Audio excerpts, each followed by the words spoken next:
Hello, this is FoodOffensive.com's weekly video update, and I've been bringing you various issues concerning GMOs that are current and pressing in the news, and I wanted to continue that here.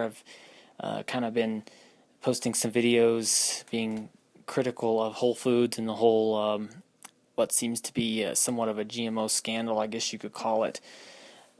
And a lot of the videos, resources I use were very critical of Whole Foods, and of course they are held as being, that's what they're known for, is in the organic movement, as being on the up and up in that. And so of course if someone goes in there and just trustingly buys something thinking that's going to be safe for them to eat, that's not necessarily the case, and we found that out, and I've pointed that out in some videos. But in a little conclusion video, or conclusion last update here, I wanted to kind of bring it all to a head, and also point out some good things they're doing, and obviously point out some other things that I've seen concerning this cover up. And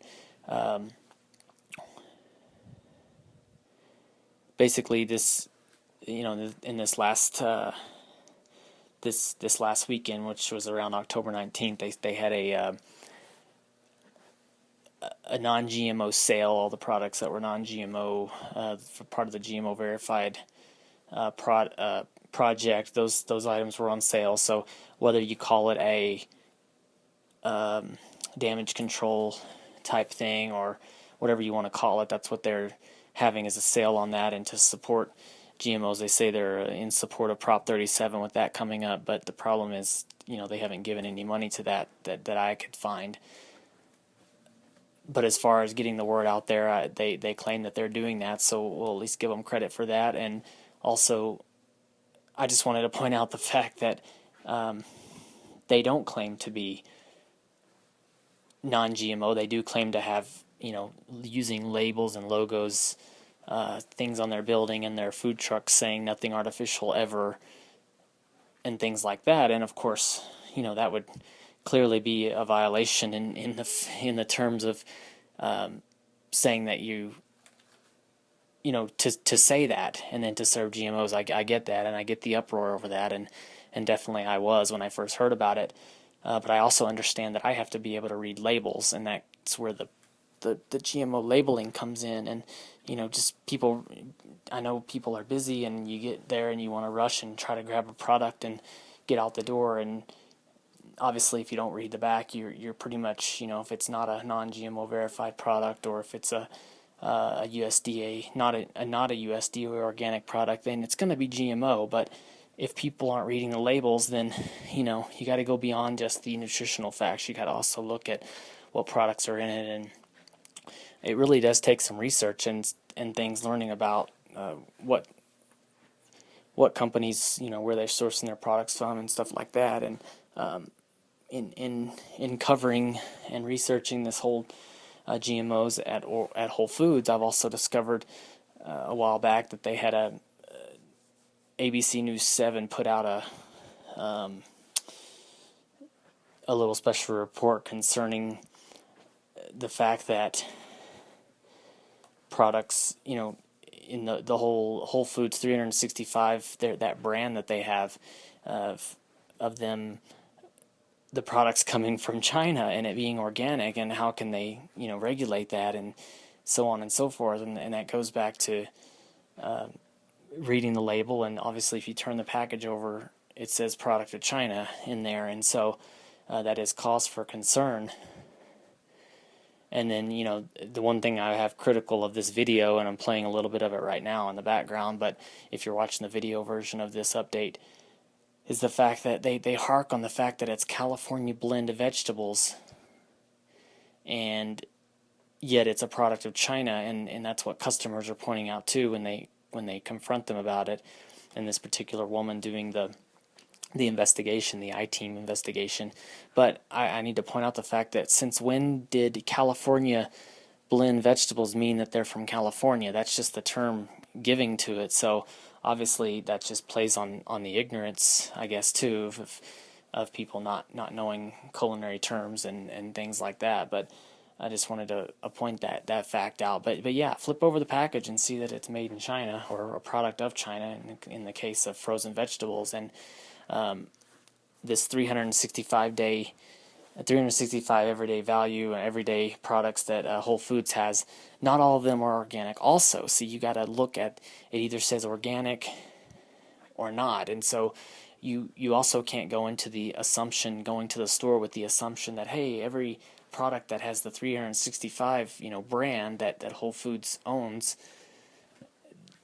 you can't go into there with the assumption that that's organic just because Whole Foods owns it, because it's not. And I snapped a picture here at the store, at a Whole Foods store the other night, and you can see it here. It has the same shelves. These two cans are next to each other. One says organic, one says not. So you got to really watch that. But that goes back to taking a little more time and reading the labels, and not putting your fate in the hands of one company, one product, one grocery store. You obviously have to look at the products and look at what's in them, and so I encourage you to do that.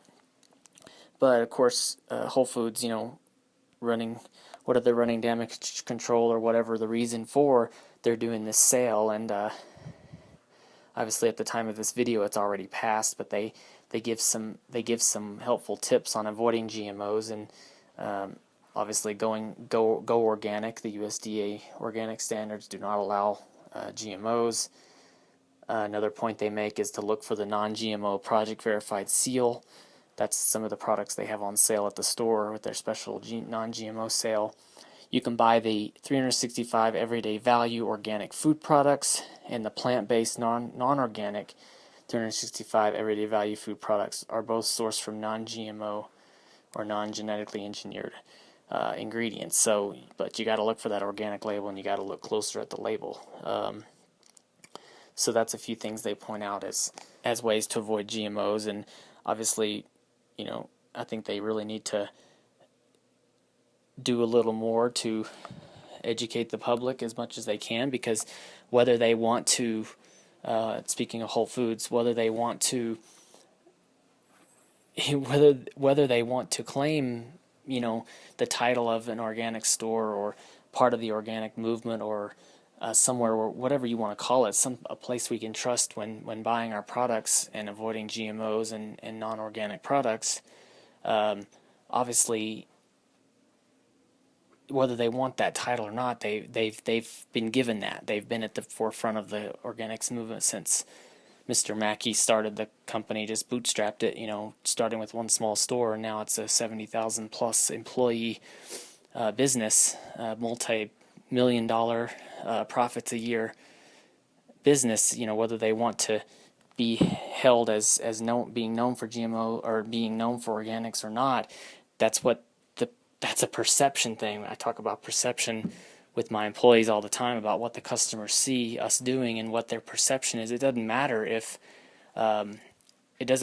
you know that you did something or not. That whether the customer perceives it that way or not is what really matters. And so when they really should up their ante on providing a little education or better labeling, or doing what they can do. They say they're supporting labeling, and that's great if they are really doing that. Other reports have shown that they aren't doing enough to support labeling, but for the most part, I just wanted to finish up here, following up on my other videos that I posted from different reports from InfoWars and other places concerning the whole GMO thing, and whether they support personally, the leaders of the company personally support GMOs or not, or support politicians that are pro-GMO and things like that, or that's to take into account too. But as a company, as a store, I believe that it's still great. I shop there. My wife does a lot of our shopping, and she still shops there weekly.